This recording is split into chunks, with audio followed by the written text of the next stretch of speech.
Café Gabe's impromptu Thanksgiving sandwich. We got this.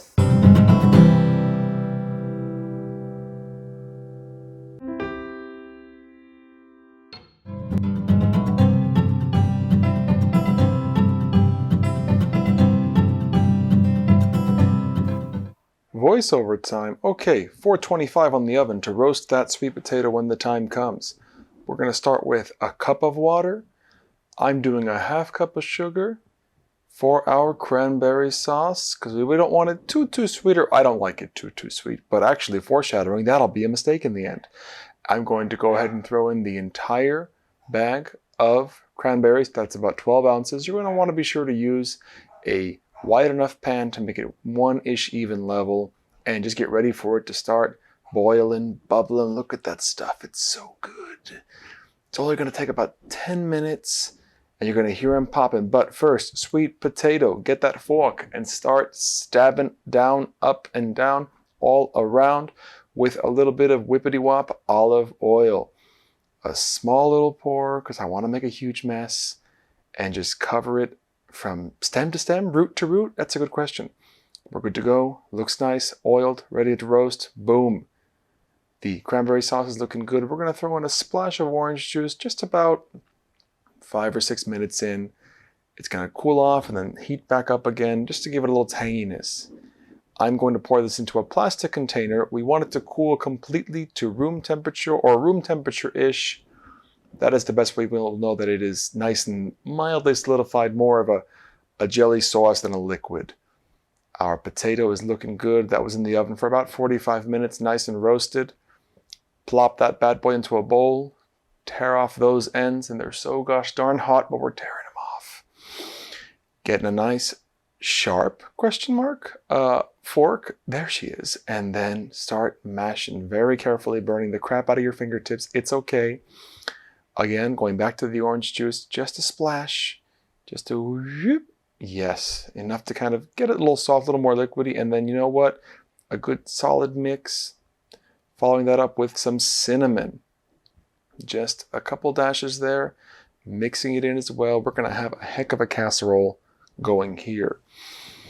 In our tiny little ramekin, we're going to end up putting the whole thing, pouring every little bit in there. Yes, and we're going to end up just making this again for maybe 3, 4, 5 minutes because we have something to toast. Marshmallows. Boom. In retrospect, maybe I would have mixed some in there as well and then topped it off, but this is fine for now.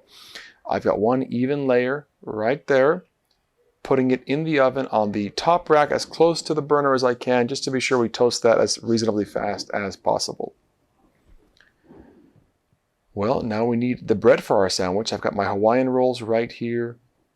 I find it easier to cut around them this way to kind of ensure the same thickness for the bread, but you know, just be careful with your hand if you're cutting it in your hand. This is probably not a good idea, but YOLO, why not? I'm going to end up opening this up, spreading those slices. Oh yes. One thing I would do differently looking back is I would not have put them top side down, and you'll see why soon. Definitely put the inside on the pan facing end and let that get nice and toasty.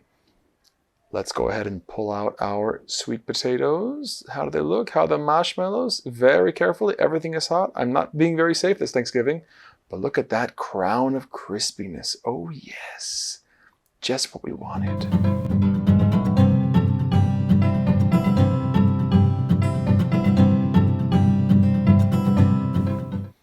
Let us continue. I've got a nice little veneer of cream cheese right here. Good stuff. On one side, I've got my cream horseradish, so I'm using what's probably about a teaspoon or so. Put as much as you'd like. Just bear in mind a little horseradish can go a long way, and if you're not spreading it out evenly, you're going to get a hell of a bite. Start with our cranberry on the left. A nice thick layer of cranberry sauce. And I'm going to just focus on the top of our sweet potato casserole to get marshmallows for days. Guys, it's a leftover sandwich. The idea here is to get every bite a bit of Thanksgiving. A bit of Thanksgiving in every bite. I've got some roasted turkey slices here. I just got these at the deli, but the same concept would apply. If you have leftover turkey, which I'm sure we all do, that's the way to go. I have half a pound right there. Nice and even. Flip that bad boy over. Oh, yes. Squeeze it down a bit just to be sure it holds together. I sliced it off camera by mistake, so forgive me for that, but let me show you that reveal.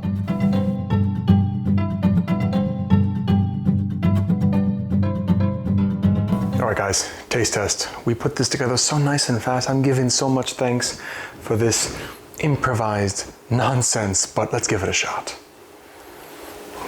Oh yes, table for one at Café Gabe.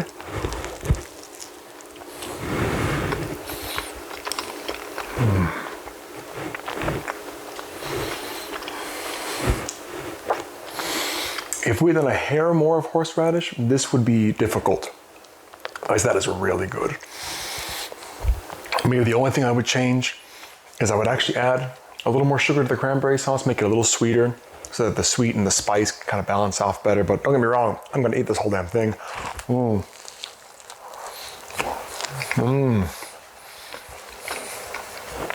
Conversely, we could have put more brown sugar or any brown sugar. Ugh. In the sweet potato, it needs a little more sweetness.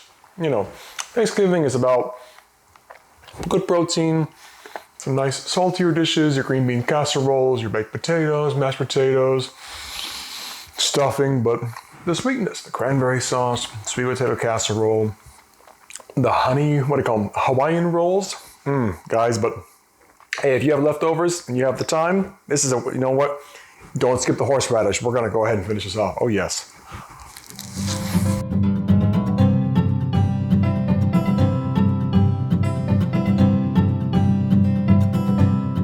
All right, guys, that's it.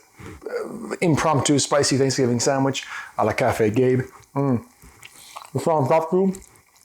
I'm still going for it. Give us one a shot. Subscribe, please. Comment, please. Listen to me. Let me know. I'm a real YouTube chef person. I did a holiday dish. See, I'm one of you guys. You know. Thank you for coming to Café Gabe. As always, be well, stay safe. Adios, and happy holiday. Okay, I have another half of this to go, and I'm loving every second of it.